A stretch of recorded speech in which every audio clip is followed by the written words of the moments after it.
xool jéego yi ñu defagum ak sunu réew fi mu tolloogum léegi ñu ne lan la ñu war a indi comme coppite ci décentralisation ñu tudde ko réforme ne numéro 1 parce que bu njëkk après sunu indépendance lan la réforme boobu indi woon mooy que ne comme li ma la wax sànq ba 1972 ay commune rek lañ amoon Sénégal donc 1972 la ñu indi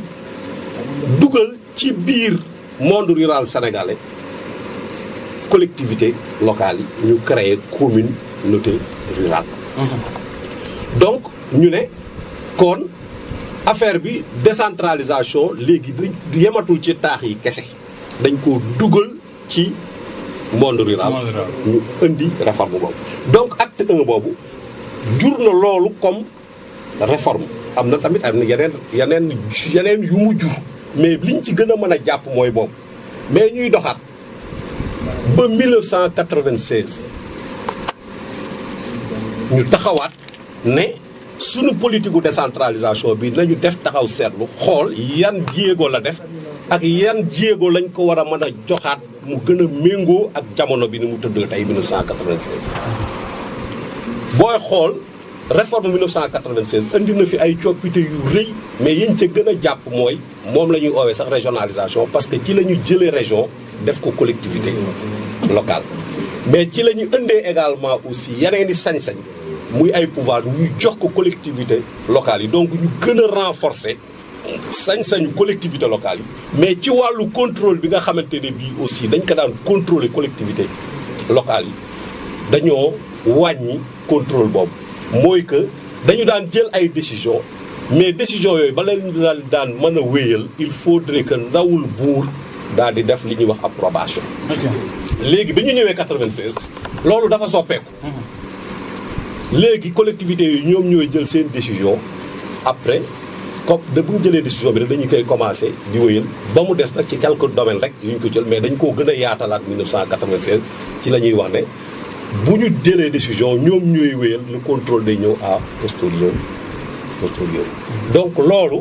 bokk na ci avancé yi amoon 1996 ak léegi nag Sénégal taxawul benn place quoi 2012 dafa am loo xam te ne ni moom moo fi 2012 dafa amaat beneen alternance fii ci biir Sénégal te décentralisation aussi buñ ko fàtte nguur gi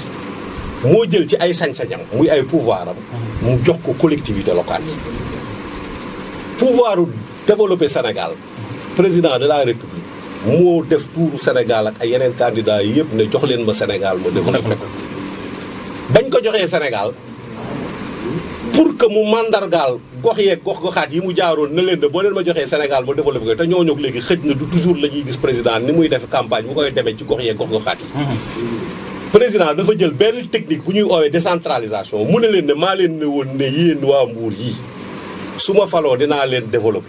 waaw léegi mu falu ne leen ne la ma waxoon ni ma koy matérialiser mooy damay appliquer technique bu ñuy wax décentralisation dama leen di bàyyi ngeen tànn ci seen biir. ñi nga xamante ne ñoo ma gën a xam seeni problème man ma jox leen ci samay sañ-sañ pour que ñu taxaw ci seeni problème loolu mooy décentralisation. donc kon gis ngeen ne pouvoir central bi moom moo jox ay sañ-sañam pouvoir bi nga xamante ne bii moom la ñuy wax pouvoir décentralisé. donc kon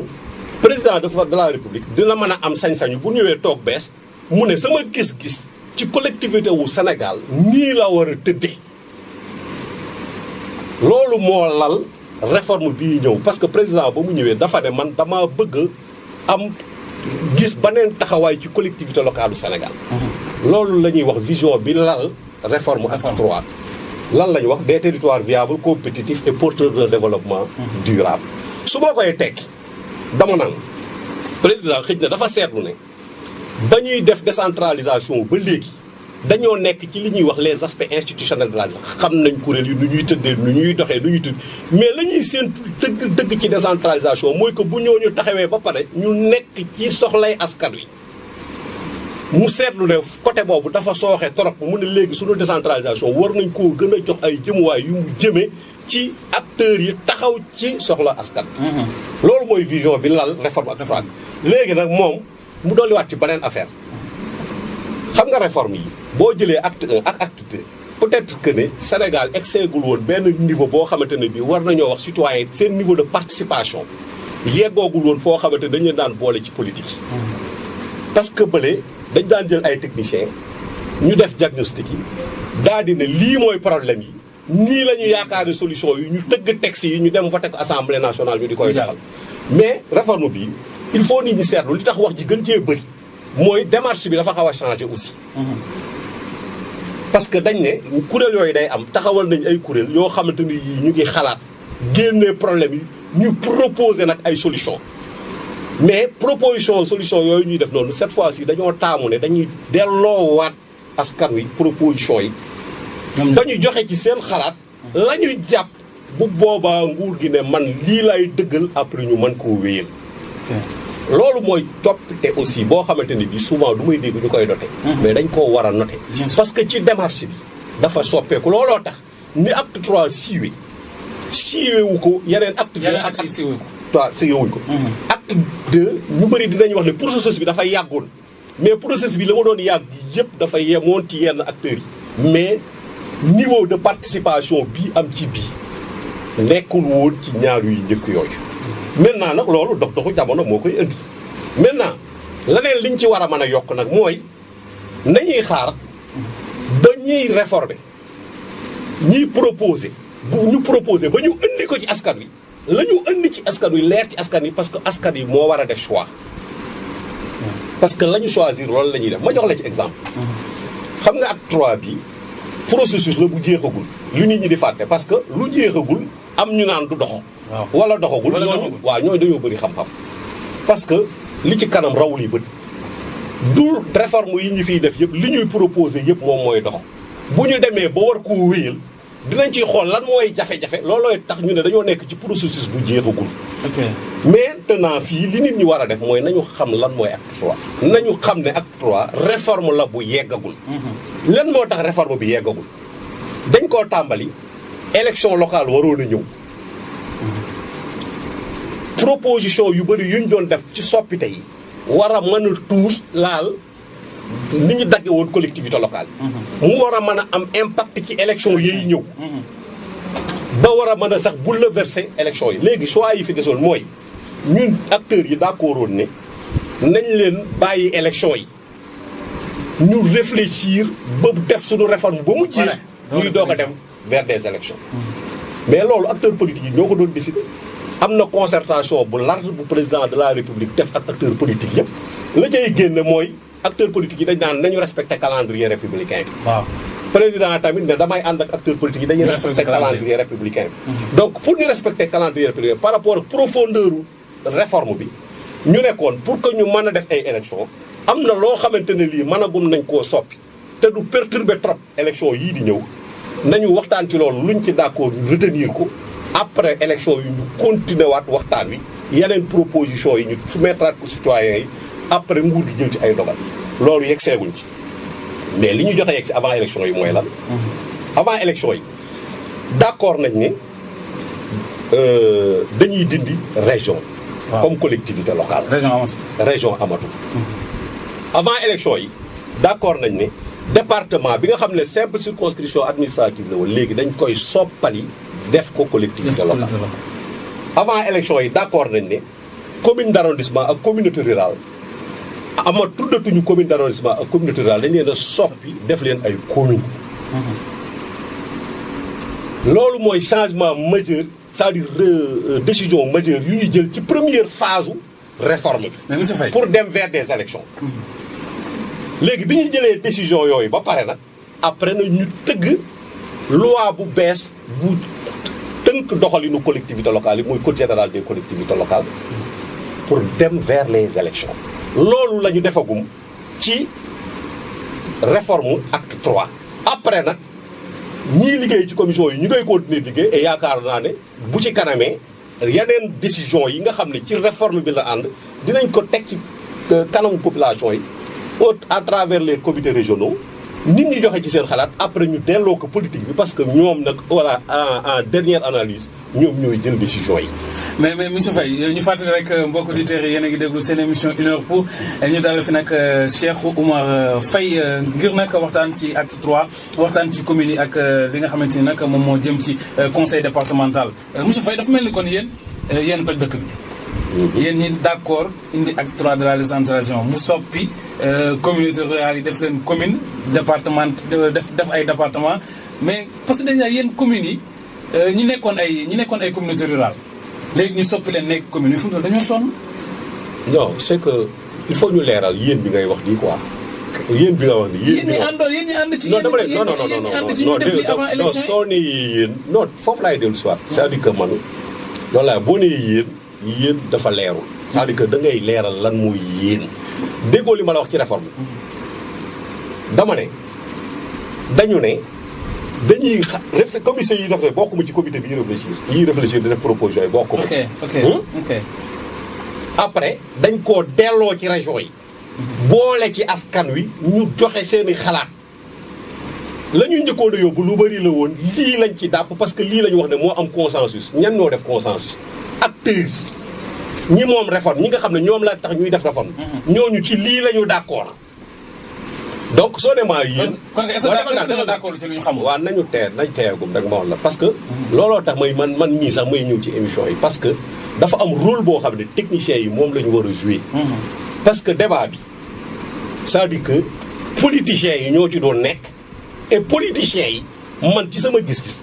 ku ci nekk boo toogee ci plateau li la arrangé ngay wax mais waxuñu woon pour lu leeral askan li tax techniciens yi ñëw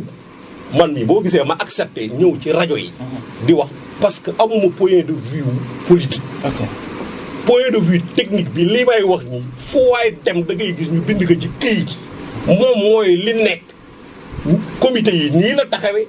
ñii ñoo ngi xalaat ci yii bu ñu paree ci lii fii lañ koy yóbbu ñii wax ci seen xalaat la ëpp ci la ñu déggoo loolu lañ ci te li ma fi wax ci première phase bi noonu la demee li ëpp ci acteurs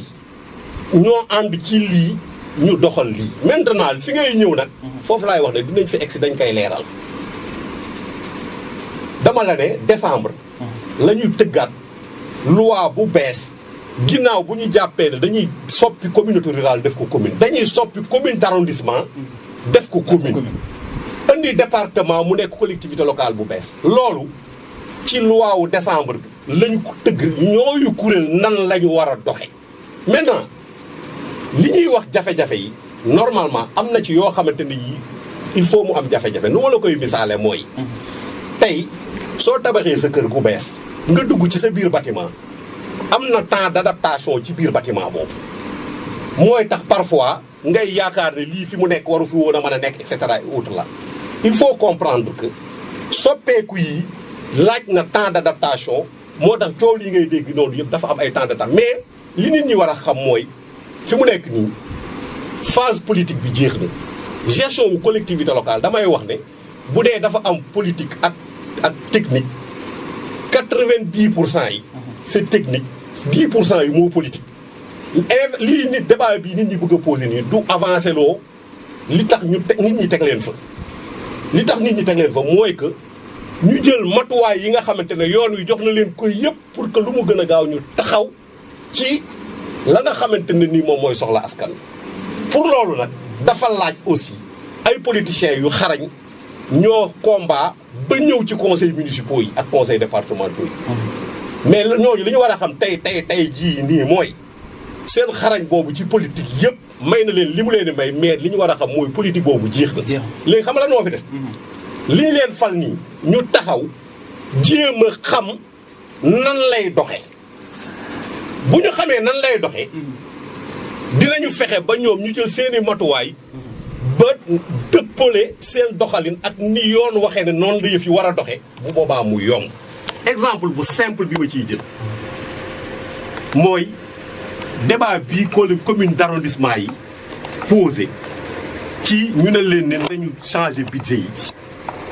yi ñu def ko pour man débat politicien alors que c'est un débat technique parce que ñi ko indi muy waa trésor la ñu wax pour dimbali collectivité locale yi la pour que ñu bañ a am problème suba ak population yi. parce que loolu laa bëggoon ñu leeral ko tuuti en tant que technicien. dama gis ay communauté rurale yu nekkoon ay communauté rurale léegi ñu nekk ay communes. en l'occurrence le maire de Tataguine. moom déjà moom moo nekkoon comme premier vice-président ci communauté rurale bi mu nekkoon. mais moom amul sax budget de fonctionnement. ma laaj ko ma ne ko mais yéen fii communauté rurale la woon. léegi budget bi fi nekkoon mënoo leen ko utiliser ngeen continuer def seen fonctionnement mu ni ma communauté rurale mënta jël budget commune. léegi déjà ñoom mënuñu dem mënuñu dikk ñu ngi taxaw lan moo ciy solution. non am na solution bi mooy li may wax nii na ku nekk déglu ak tey. ok c'est-à-dire bu ko nekk dégloo ak tey parce que moom loolu mu wax noonu. payeur bi li muy wax payeur yi li ñuy wax ñoom dañoo teerul mais payeur bi li muy wax noonu xam nga buñ la nee communauté rurale bi moom la ñu soppi turam tudde ko commune. dama lay leeral rek li tey payeur bi wax moom li mu lay wax ne budget communauté rurale commune mënu koo jël voilà loolu nag il faut ngeen déglu pour que mu leer. communauté rurale la tuddoon voté budget mooy que ne communauté rurale bi c'est-à-dire que ne Samba Ndiaye jox na autorisation ñu jël recette yi nekk ci budget bi daal di def dépense yi ci budget bi nga jox ko payeur bi nga xamante ne bu fay jotee moo war a fay. waaw payeur xam nga ban ordre la jot Samba Ndiaye nee na joxe na ordre pour que ñuy jël recette kii di ci fay recette tel. ok léegi bi ñu fee élection yi ba pare Samba Ndiaye tuddatul Samba Ndiaye Ablaye Gadiaga la tudd. waa léegi payeur bi toogoon ñu ne ko Samba Ndiaye nee na mu yore këyit bu ñu bind Samba Ndiaye nee na waa Ablaye Gadiaga bu ko nee defal ma lii mais payeur ci lan lay basé wu ba ne damay def lii. mais léegi li fi des mooy gérer collectivité locale yi dama leen ne gestion wu collectivité locale bu dee am na politique gëwuma ne mat na 10 pour cent 90% yi. technique la. technique nag da ngay déglu nangoo jàng ñu expliquer la nga xam nu muy doxee pour que nga gën a am facilité pour mën a taxaw ci soxla askan. léegi dimbali leen en tant que technicien. waaw loolu la expliqué dama ne li leen sant loolu la rek. te léegi gis naa ne ñu bëri dal nañ ñu ngi koy def. Samba Ndiaye moomu nekkatu fi. léegi ki fi nekk la Samba Ndiaye defoon lañ koy wax mu def ko. ba defaraat budget bi delloo ko kii buñ ko indee mu xam ne Mbaye Gadiaga mii fi toog tey jii moo ko jox décision pour muy fay. loolu lañ leen wax mais loolu laa la ne ñoom bu ñu teeyee techniciens yi fi nekk ñu ngi fi pour jàppale leen ñu xam yoon wi ñu koy defee. parce que dañuy doog a ñëw dañoo bees ci affaire yi am na ñoo xam ne beesuñ ci woon. mais loolu mooy soppeeku payeur li mu wax loolu lu tudd. seulement nag dafa utiliser ay termes techniques yooyu loolu ne mais dañ koo jox ordre. ne ko kii bu fi indee na nga tëj ki doon joxe ordre nekkatu fi waxuma nit de institution bi laay wax quoi. parce que commune la. commune rurale la moo léegi tudd commune. léegi monsieur Faye comprendre nga lu may expliquer. est-ce que comprendre nga loolu comprendre naa léegi waaw donc loolu laa wax de moo tax ma ne. débat bi man ba affaire bi di doog a am ba yenn kii d'arrondissement yi parce que gisuma woon sax leen bi mu expliqué dama leen ni da ngeen di tey parce que nee naa leen ne collectivité locale. suñ la falee jox la ci ndomba tànk nga nekk ci jàppal ne say premier conseil ñii la le représentant de l'État muy préfet wala sous-préfet jàppal ne mooy sa premier conseil le payeur jàppal ne moom it bu dul premier bi moom moo topp ci premier bi donc suñ ne ma payeur nee na dama leen di wax ànd leen ak dal ba dem waxtaan ak payeur ba déglu bu baax parce que payeur la mu lay wax sa jariñ kese la mais bu la fekkee aussi ñu nekk ci effervescence politique jeexagul ba tey alors que ne li ñu nekk nii weesu na phase boobu loolu laa wax de moo indi problème yi. maintenant laneen li ma lay wax naan kër gu bees goo dal am na temps adaptation et cetera damay wax ne même bu problème yii yëpp jàllee également aussi ñii lii ñu nekk nii réforme bu bees bii nii dina amagum ay quelques poids. ba bañi ci adapté wu mooy adaptation yooyu may wax ci biir maintenant nag gis nga ko waak yooyu su dal amul parce que technicien wu ministère ya nga xamante ni ñoom ñooy tukki sax loolu ñuy liggéey dafa laaj ak dal gis nga bu dal boobu amul ku jóg di attaqué ministre wala ngay attaqué Massamba wala ngay attaqué Mademba Massamba defu la Mademba defu la quoi dañoo nekk ci lu bees ñi ciy liggéey yëpp am na ci yu bëri yoo xam ne dafa bees ci ñoom am na yoo xamante ne yii il faut que ñu jékki-jékki foogoon te defoon nañ ko fi daal di ne gisuñu lii pour que ñoo ñu jóg pour defi ci loolu. léegi monsieur Faye loolu mooy adaptation yi xewagum présentement nii ci phase bii ñu tolloogum nii donc pour que ñu jàll phase bi c'est très simple. nañu bàyyi ku amul gis loo xamante ne daf la jaaxal seeti jur ku mu jaaxalul nga laaj ko ñu xool nan lañ koy defee ñu avancé daal di dem. ok léegi man ci lancé boobu pour jeexal ci partie boobu dugg ci beneen partie bi parce que une heure de temps bi dafa gaaw trop. mi ngi jëm ci budget. nee nañ ñoom budget. ñu ngi koy voté janvier mu jeex décembre.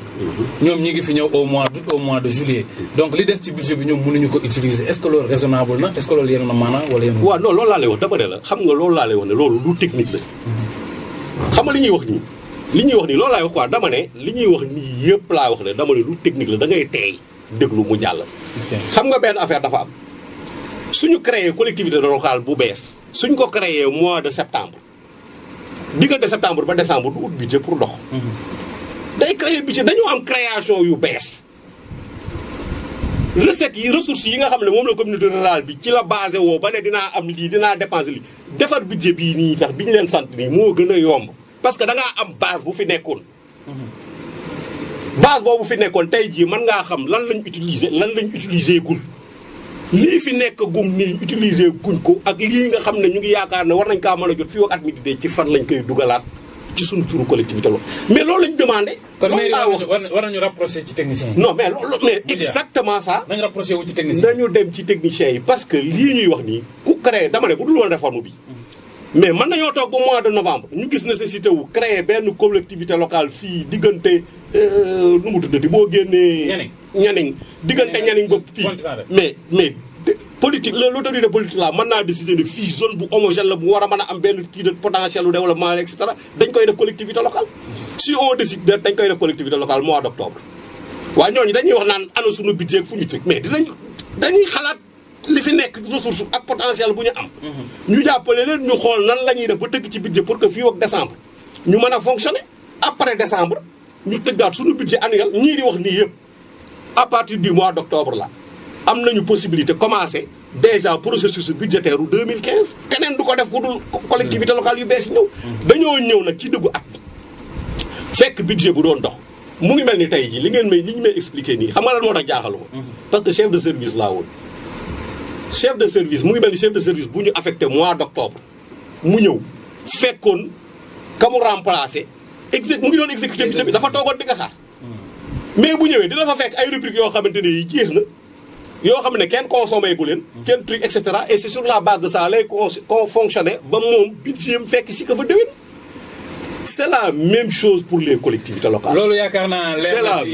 ci bopp collectivité locale yi leer na tamit ci ñuy déglu di wax rek bu dee am ngeen ay questions ci 88 628 50 51 Serigne Ndiakhate Diop moom moo nekk ci wàllum xarale gi yéen a ngi déglu seen émission une heure pour ñu doon wax nag ci benn pàcc bu njëkk bi jëm ci acte 3 de la décentralisation impact yeeg ni nga xamante ni noonu la ko collectivité locale yu bees yi jàngatee monsieur Faye ñu ngi koy wax rek jëm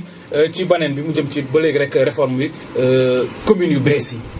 wax nañ ci communes yi nga xamante ni ñoom ñoo fi nekkoon ci laa bëgg rek ñu wax ci tuuti pour nit ñi xam exactement commune nan lay doxee commune ci boppam nan lay doxee décision yi kan moo koy jël kan mooy woote conseil bu njëkk ndax nit ñi am nañu sañ-sañu ñëw fekkee si conseil lan mooy conseil. voilà justement conseil. mooy li ma wax ne dañuy départ ci élection yi xam nga dañu ne. citoyen ordinaire yi nii élection locale yi amul candidature individuelle. waaw dañ ne parti politique wala coalition de parti politique. ñoom ñooy defar seen liste. ñu yaakaar ni ñii bu ñu demee ci population bi bu dee dañoo jël commune Mbour bu ñu demee ci population commune Mbour suñu leen waxee nañu nammee taxawee ci seeni soxla fii ak juróomi at yii di ñëw dinañ am confiance ci ñoom ñu tabb leen. loolu la gars yi def ci campagne bi ñu génne yëpp ak seeni liste ba ñu jógee ci campagne bi nag ñu daal di génne ne ñii kat la li ñu ëpp ci ñu voté Mbour ñu ëpp ci ñu voté Mbour ñii la ñu yaakaar ne bu ñu leen falee dinañ taxaw ci sunuy askan ñoo ñu proposé daal loo xamante ne nii yaakaar nañ ne daal dal na sunu xel. ñu teg leen fa ñooñu nag la ñuy oowee ay conseillers donc conseillers yooyu xam nga lan la ñu doon. ñoom ñooy représentant population wu Mbour ci conseil municipal Mbour nu ma la koy misaale mooy tey jii su gan ñëwoon ci dëkk bi ne dafa bëgg a waxtaan ak population wu Mbour gisuma fii Mbour benn place boo xamante ni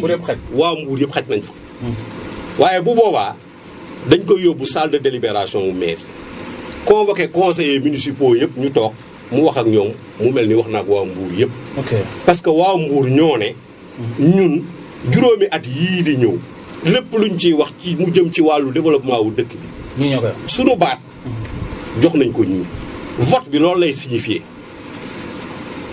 moo tax ma bëggoon ñu defoon émission avant élection yi ba nit ñi xam lan mooy signification wu voté mooy juróomi at yii di ñëw sunu baat ci lépp lu ñuy waxtaane ci lu jëmale Mbour kanam jox nañ ko conseillers yi léegi nag kon conseillers yi ndekete ñoom tooge wuñ fa nag parti politique wala coalition ou parti politique ba leen fa tegoon dañ faa toog pour njariñu waa Mbour qu'est-ce que ça signifie mooy que tey jii suñ leen indilee benn affaire ci conseil bi ne dañ koy voté balaa nga naan oui wala nga naan non daf lay leer ne question bii ñuy voté tey jii suñ ko jëloon yóbbu ko ci askanu Mbour yëpp li ëpp ci askanu Mbour wii la ñuy wax bu boobaa nga ne wii bu la leeree ne lii ñu indi tey jii di ci jël décision ci conseil municipal suñ ko wàccee woon ci rajo yi wax waa Mbour ku li ëpp ci waa Mbour di ci joxe seen xalaat li ëpp ci waa Mbour d'accorduñ ci la ñuy wax conseiller bu voté wii toogee woo fa sa place te xamuloo lan mooy conseiller loolu mooy conseiller parce que loolu la ñuy wax ne dañoo nekk ci système u démocratie représentative mënuñoo dugg ci kër gu nekk du laaj ku nekk sa xalaat donc dañuy ut ñuy représenter couche population wu Mbour yëpp ñooñu ñooy conseil donc dama ne politique bi mu ngi yem ci ginnaaw buñ la falee ba ne la conseiller nga mais boo bu xasee ba dugg conseil municipal te damay wax loolu de parce que am na fu mu am fii ci collectivité locale du Sénégal yi ñoo xamante ne ñi dem nañ fa def fa formation mais xam nañ ne ñooñu xam nañ lan mooy conseil municipal parce que ñooñu xam nañ ne dëkk ba mooy seen couleur parti politique fi mu toll nii parce que conseil municipal bu nekk bu dee conseil municipal lu Mbour suñ koy laaj couleur partem day wax naan sama couleur parti c'est Mbour donc conseiller war ngaa xam ne voté woo pour waa ji la bindoon ci liste bi voté woo pour parce que kii moom lañ jël wóoluwaat ka def ko fi maire et cetera lépp lu ñu fi indi ñu ne yéen ñi yéen a ciy décidé ku ci yëkkati sa baat xamal ne yaa ngi koy yëkkati fi turu waa Mbour yëpp loolu mooy conseil donc kon mooy li ma lay wax ne la politique bi jeex na depuis biñ fal leen maintenant nan la collectivité nan la conseil bi di doxe mooy li may wax dama ne conseil ñaari kuréel ñoo koy doxal bu njëkk bi moom la ñuy wax le conseil municipal mooy conseil yi yëpp gis nga conseil municipal mooy jël décision ci collectivité locale conseil municipal mooy jël décision ci biir collectivité locale loolu mooy kuréel gi te mooy kuréel gi ëpp importance moo tax ba ma demee ci ndaje femmes yi ñuy expliquer naan il faut ñu dugg ci bureau yi pour nekk naan wala ñu nekk maire pour nekk dama leen ne femmes yi ak loi sur la parité ñi nekk conseillères yëpp c'est des femmes décideuses parce que c'est le conseil municipal qui décide ginnaaw bu décidé ba pare nag conseil municipal bi population yi faluñu maire conseil municipal ñoom ñoo daje fal maire lan lañ ko wax ne ko ñun ñii nga xam ne ñun la population bi wóolu ginnaaw buñ ñu fi ëndalee ba ñu jël suñu décision ba pare ñëpp mënuñoo ànd di wéyal décision bi yow mii la ñu tànn comme sunu njiit pour que décision bu ñu fi jël yow nga wéyal décision bi boobu mooy ñaareelu kuréel gi nekk ci collectivité locale mooy le maire moom la ñuy oowee organe exécutif yu collectivité locale donc sañ-sañ bi ci biir collectivité locale conseil bi moo ko yore et malheureusement conseil yi ñoo xamul loolu ba ñëpp ñoom ñooy jël fal maire après ñëpp dañuy topp naan maire defu fi lii wala defu fi lii mais en fait bu ñuy sanctionné conseil municipal la ñuy sanctionné mais am na ñoo xam ne sax duñ ñëw waaw loolu laay expliqué mooy li may wax ne ña dul ñëw xam nga lan moo tax du ñu ñëw ñu ci bëri ñàkk xam lan mooy conseil parce que ba ñuy bindu ci liste bi dañ doon bindu ci liste bi pour nekk maire comme nekkatuñu maire jàpp nañ ne amatuñu soxla pour di dem foofu mais dañ faa war a toog lépp lu ñuy jël comme ni ma ko waxee sànq ñoom rek ñoo am sañ-sañu ñun ñii dëkk ci biir te nekkuñu ci liste bi tudduñu conseil amuñu sañ-sañu jël benn décision ci collectivité locale lu Mbour ci wàllu développement suñu xalaat rek lañ ci mën a joxe mais mënuñu cee jël décision entre joxe sa xalaat nag ak jël décision xam nañ ne pouvoir dëkk nguur mooy jël décision donc conseil municipal bi moo yore kii bi mais suñu formation wu conseil fa mu tolloogum la ba léegi moo tax ba léegi juwaatle ak jaxase boobu di am ci biir collectivité locale yi. ci biir juwaatle ak jaxase boobu di am sax dafa am ñoo xamante ni doon nañ ko wax ma tooñaale ci sama naatanga boobu di Alioune Ba doon na ko wax monsieur le maire Fallou Sylla naan ko le président du conseil départemental moom mooy maire yi. Est-ce que. non loolu c'est vrai quoi c'est-à-dire que am na loo xam ne nañ ci leeral gis nga décentralisation aussi dafa am lu ñuy wax ay principes yu ko lal bokk na ci principe yi lal décentralisation mooy amul benn collectivité bu nekk tutelle ci kaw beneen collectivité locale c'est-à-dire amul benn collectivité bu nekk ci kaw collectivité jamono yi communauté rurale di am commune nekkul ci kaw communauté rurale ok région nekkul ci kaw commune nekkul ci kaw communauté rurale ku ci nekk dangaa am say sañ-sañ am sa autonomie di doxal sa la ngay doxal maintenant nag département bi nii boo koy xool dafay ëmb communes yi nga xamante ne yi ñoom la bokkal territoire boo jëlee communes yi nekk ci biir département wu Mbour bi yëpp seen périmètre boo ko dajalee day coïncider ak périmètre département bi mais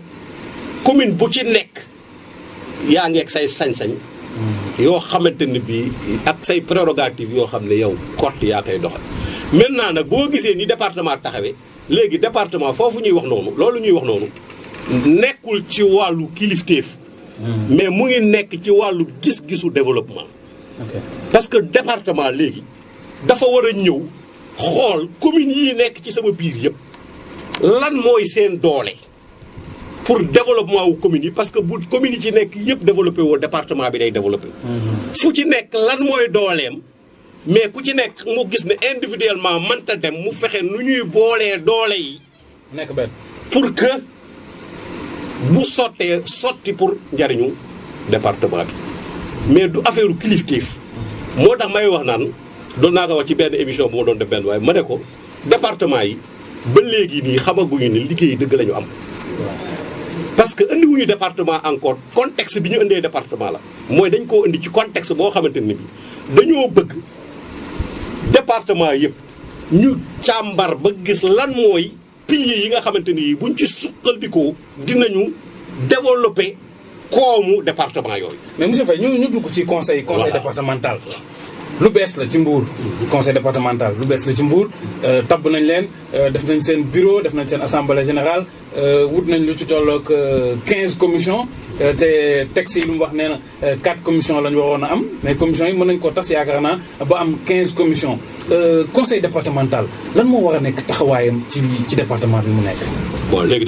conseil départemental beesul rek ci Mbour dafa bees ci Sénégal. loolu mooy première remarque bi ñuy def bon deuxième kii bi mooy comme li nga wax foofu aussi il faut ñu jubbanti dañu ne commission yi moom commission yi mën nañ cee def autant que conseil bi jugé na ko utile. mais ca départ bi dañu wax ne texte bi dafa ne lu mu néew il faut ngeen am ñeenti commission yi loolu mooy lu mu néew donc yemalewuñu commission yi foofu mais bu néewee ba néew il faut ñu am 4 commissions mais mën nañ kaa yokk nag en fonction de njariñu bi nga xamante ne yaakaar nañ ne bu ñu taxawalee commission tel dinañu indil bii njariñ ci sunu liggéey foofu dafa am benn leeral bu ma fa bëgg a leeral ci commission. xam nga sànq bi nga ma laajee yan kuréel ñoom ñooy doxal aussi bien commune que département. dama leen ne commune ak département ñaari kuréel ñoo leen di doxal. li ñuy wax organe exécutif bi muy maire bi wala président conseil départemental bi ak li ñuy wax organe délibérant bi. muy conseil municipal bi wala conseil départemental bi nga xam ne conseil yi yëpp ñoo ko bokk maintenant dama la ne conseil yi ñoom ñooy jël décision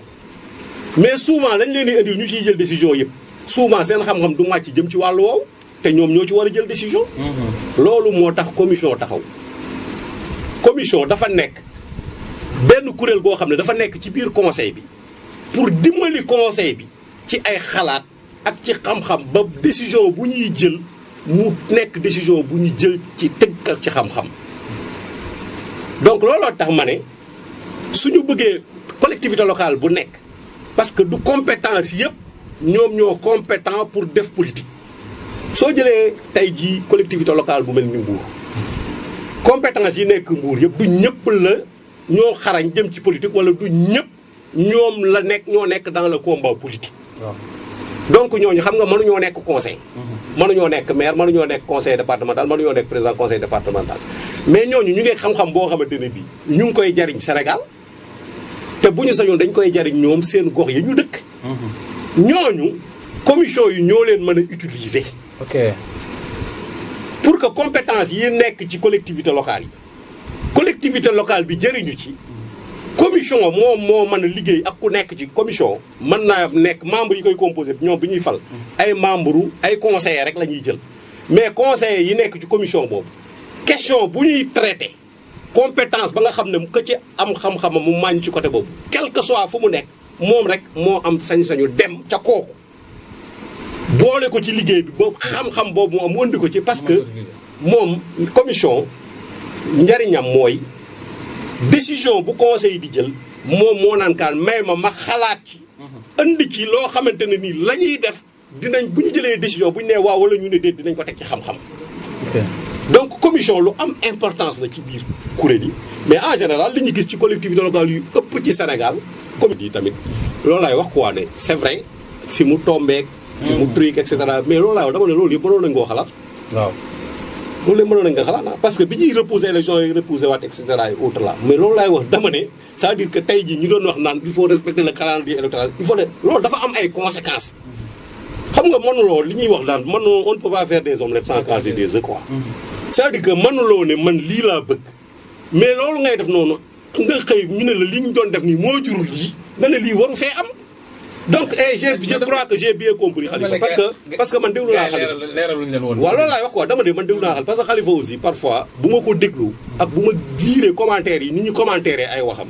day jafe parce que Khalifa tamit loolu laay wax kenn du ne dañuy toog di ko jàngal décentralisation wala di texte yi wax. xam na ko am na réforme bi moom am na ci yoo xamante ne yi bu sañoon du nekk. parce que par rapport ak ni mu yoreek ni mu doon doxaleek ni mu doon pig dina lii dina wàññi lii wala dina wàññi lii et cetera c'est tout à fait normal mais am na loo xamante ne lii ni ko nit ñi di waxee Khalifa loolu jaaxalu ko parce que xamoon na ni lii nii lay demee daf ciy attirer rek attention wu nit ñi quoi pour na leen ne bu lii amee parce que lii moo ko waral. mais le ministre keroog mi ngi ciy wax moom it ñu ngi koy saluer de passage le ministre Omar Gueye. Omar Youm donc ñi ngi jokkoo ak moom pour dalal ko fii sax ci Mbour FM. 96.5 jëm nag ci chauffeurs yi nekkoon ci communauté rurale yi ñi nga xamante ni ñoo fa liggéeyoon ñi ñëw bees bëgg leen a dàq di ci tolloog 300 et quelques personnes. loolu tamit déjà gars yi prévoir wuñ ko woon monsieur Faye. non loolu laay expliqué man j'ai dit parce que loolu yooyu moom loolu laay wax ne du ma ci dugg mais dama ne il faut que autorité bi aussi. ñu déglu ko parce que xam nga Sénégal lañ ñun ñii ñëpp quoi li mu wax dafa ne defuñu réforme yi pour di supprimer ay emploi te dama ne suñu dindee 14 régions créer 45 départements mais. il y a de l'espace. bien sûr. maintenant nag ñun ñii ñëpp Sénégal lañ nekk dañoo jóge ci ay élections nii bu yàggul. mënuñu ne situation yi nii la demee ñii ñu ngi liggéey ci ñi doon liggéey ci collectivité locale amoo ci ay contrat yëpp ñu fexe ba ñu delluwaat ñu dem ci ay phase élection wala affaire yu demee noonu ñu jël ci ay recruter ci ay nit ñu bëri yoo xamante ne yii c'est pour après jéem a créer ay problèmes. mais loolu laay wax ne ñii nekk fee la ñu waxoon nañ leen wax rek ñu nekk ci nañu fexe ba ña doon liggéey amoon ay contrat yoo xamante ne jaaroon na ci yoon li ci ministre bi waxee ñu fexe ba def ko nañ recensé woon nañ leen c'est sûr man loolu am naa ci information. mais le ministre bi wax man yaakaar naa ne lu war a mën a nekk la. parce que bu ñu dindee 14 indi 45. yaakaar naa ne li fiy nekk mooy peut-être man fii laa nekkoon fii ñu ma yóbbu nii arrangé wu ma. damay seeti ci faneen fu ma arrangé mais pour caser loolu ni ministre bi waxee nii dama ne nañ ko suivre dans ça parce que lu war a mën a nekk la mais aussi nañ jël en compte li élément ñoom yi ñuy wax. te xam ne fii lañu nekk ni loolu li ñuy wax noonu lu mën a nekk la. monsieur Faye ñu dellusiwaat rek ci conseil départemental fu ci mel ni Mbour laay wax fal nañ conseil départemental. amuñu fu ñuy réunion amuñu fu ñu nekk. wutaluñ leen xaalis wutaluñ leen dara mais est-ce que dañu waroon a prévoir loolu ba pare doog leen a fal. ñu am au moins parce que déjà fii la ñuy réunion kooku bi dañ leen koy abal pour ñu réunion fa. non mais bërki Dembo Ndiaye ñu ngi doon defal formation commune d' arrondissement yu bees yi Dakar xam nga fa lañ doon defee séminaire. Lac Rose. Lac Rose lañ ko doon defee quoi. mais loolu yëpp mooy li may expliquer quoi c'est-à-dire que dama ne nañu wax ci xam nga boo ñu toogee xam nga le juillet lañ doon def élection yi. gis nga bu ñu toogee fii ba juin yu déwén. fekkat leen. ba juin yu déwén fekk ñu fi nga naan conseil départementaux yi ak commune d' arrondissement yu bees yi ba léegi ñu ngi réunion ci hôtel yi quoi. bu boobaa c' est un problème. waaw mais fi mu nekk gum nii man li ngeen di wax problème man mënu moo jàpp ne problème la. mënu ma jàpp ne problème la quoi loolu laay wax moo tax ma ne c'est-à-dire que nañu na ku nekk jël yëf yi teeloowaat ko ci sa bopp. xam ne am na yu ñuy réglé am na yoo xamante ni mu ngi ñëw et cetera gis nga commune d' arrondissement boobu ci yu bees yi yu Dakar yi yu nekk côté Sangalkam yooyu la quoi. mais présence ba ma fa gis masuma def séminaire ci collectivité locale Dakar yi mu am fa. parce que affaire bu bees la nit ñu bëri dañ cee dugg nit ñu bëri bëgg nañoo xam ñu nekk ci ak yooyu moo tax ñooñu loolu dérangé wu leen mais dama ne bu déwén bu ñu tolloo juin déwén. gars yi ba léegi am ñoo xam ne amuñu fu ñu réunion yi bu boobaa nga wax ma d' accord ak yow lii c' est un problème mais mën na ko la nekk problème pour man. il faut ñu génn ci. sama technicien bi nee na juróomi simili moom ma desee ci waxtu bi dafa gaaw waxtaan bi neex na trop jotuñoo toj liñ bëggoon a toj yëpp ci Mbour FM 96.5 seen émission 1 heure pour xam naa nag dinañ ci dellusiwaat ci nu mu gën a yaatoo dalalaat fi tamit monsieur Faye ginnaaw bu ñu génnee ci mois de décembre bi ñu ngi xool tamit maître Omar Youm nan lañ ko fi dalalee fii ci Mbour FM 96.5 monsieur Faye dañ koy wax ñu ni conseil départemental bu ñu liggéeyul président am na sañ-sañu tas ko ma dégg ñuy wax rek est-ce que loolu waaw loolu laay wax dama ne dépp nañu dellu ci texte yi. xam nga conseil départemental bi collectivité locale la. comme mairie bi comme commune bi tey ji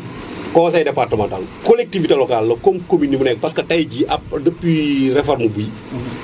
ñaari ordre collectivité locale la ñu am Sénégal commune ak département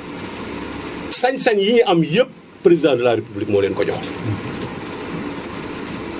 il faut comprendre que décentralisation loolu la Sénégal dañu ne ñun état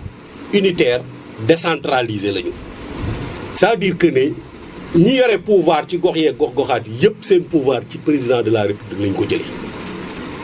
loolu rek la ñuy leeral parce que bu ñu leeralee loolu sa question boobu ngay posé ña muy jaaxal waratu leen a jaaxal mais nag. dafa am ay disposition nag yu ñuy teg du président saa bu ko neexee mu yeewu dindi leen fi mënu la nekk dafa am ay yoon yu ñuy teg ne yoon yii collectivité locale bu ci taxawul dinañ ko teg ndaan bii daan yi nag mën naa yegg ba foofu loolu la il faut nit ñi comprendre loolu gars yi wax police rek la ñuy wax voilà sañ-sañ bi collectivité locale yëpp seeni sañ-sañ ñu ngi ko tiré ci président de la république parce que décentralisation moo bind loolu pouvoir central la bu jël ay sañ-sañam jox ko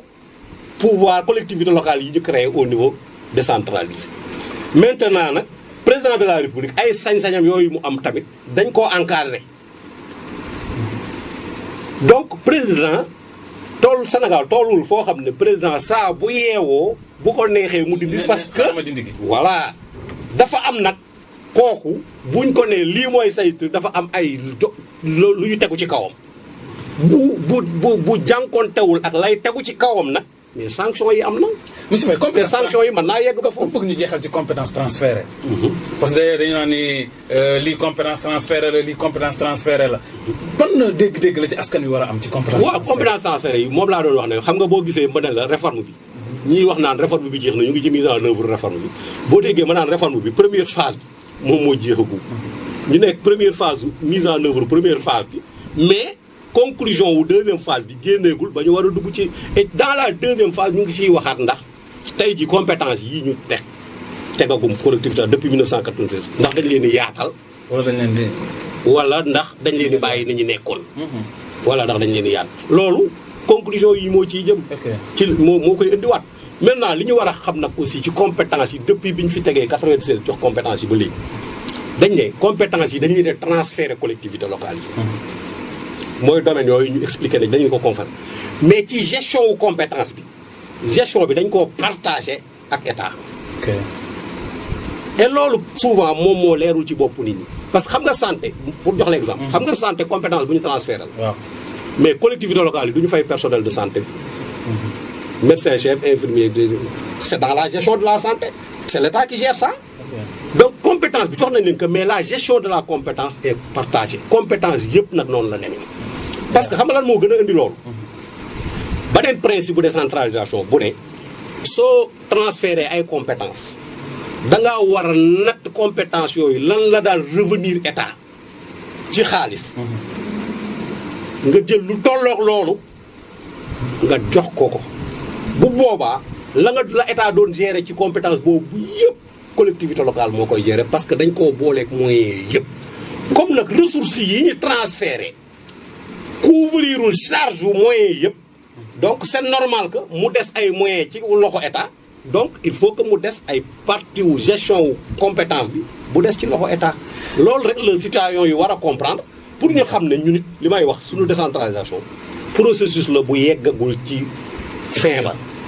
mu ngi ci yoon wi. mu ngi ci yoon wi lu nekk ci yoon rek te yeggaguñu fa ñu jëm te chaque fois bu évolution amee dañuy fexe taxaw def réforme mooy réforme acte 3 bi pour méngale suñu doxalinu décentralisation ak li yoon laaj li jamono laaj tey jii.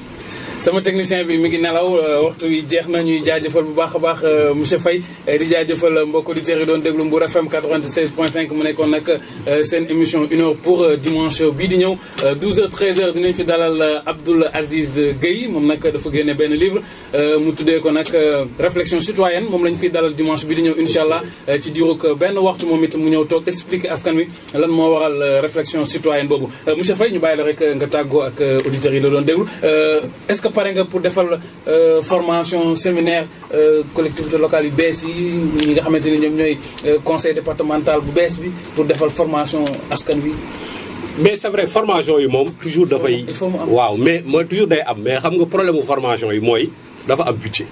te budget bi c'est pas élastique à souhait te souvent partenaire bi ñu yor aussi mu ngi ciy góorgóorlu ba moo tax ñun ci biir développe kii boobu ñu génnee xalaatu def ay publication parce que publication yi tamit comme mënuñoo jot ci collectivité locale yëpp defal leen formation publication yi bu ñu ko defee collectivité locale xam nga publication yi ma la jox conseiller bu ko am tey di nga xam nan la commune bi di doxe di nga xam nan la département bi di doxe boo mënee jàng. waaw boo mënee jàng wala boo gisee nag boo leen gisee nag ci seen biir koo xamante ne kii mën naa jàng affaire bi daal di koo partagé ak yéen mu partagé ko ak yéen loolu yëpp dama ne daf ko dañ kaa jëmal ci yombal formation bi parce que loolu aussi état bi da koo teg boppam état bi conseiller bu nekk moo ko warlul formation bu méngoog la nga xam ne moom lañ ko dénk donc partenaires yi di jàpp ni état bi la ñuy jàppale ci sosam boobu nga xamante ne bi moom lañ ko sos pour former askan bi donc loolu laay wax ne nag loolu moo indi am na formation li budget bi man ñu ngi koy def ak collectivité locale yi mais li moom kiiwul ñu ngi ciy xalaat def ci ay publication pour que yeneen collectivité locale yi jot ci ba bu ñu amee ay formateurs foofu ñu mën a jëfandikoo documents yi pour mën leen a former. jërëjëf monsieur Faye ñu bàyyi la nga tàggoo rek. ay jërëjëf également je crois que yéen laay remercier bu baax également aussi quoi ñuy may occasion également ñu ñëw fii waxtaan ak nit ñi ci li nga xamante ne nii xam nañ ko as tuut mu jëm ci texte yi nga xamante ne ñi ñoom ñoo ŋànk doxalinu collectivité locale yi ñu ngi leen di gërëm di leen sant. jërëjëf monsieur Faye jërëjëf di wax tamit jox nañu ñaari document comprendre la décentralisation et le développement local volume 1 ak volume 2 muy départemental bi yi da ngeen koy may wala da ngeen koy jaay. non dañ koy maye fi mu nekk ba fi ñu toll nii dañ koy maye waaw. alhamdulilah jërëjëf mbokk auditeurs jërëjëf Ndiakhate Diop mi nekkoon ci wàllum xarale gi yéen a ngi doon suivre seen émission 1 heure pour di am mbégte ak contentement di leen jox beneen dimanche incha allah 12h fii ci Mbour FM 96.5 Abdou Aziz Gueye moom lañ fi fas yéene dalal fii ci Mbour FM 96.5 di jaajëfal bu baax a baax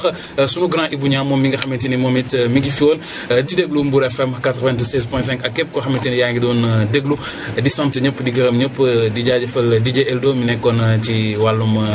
caméra bi parce que nee na nag émission bi ku pare boo bëggee mën nga ko suivre ci www.mbourevents.com merci et à dimanche incha allah jërëjëf.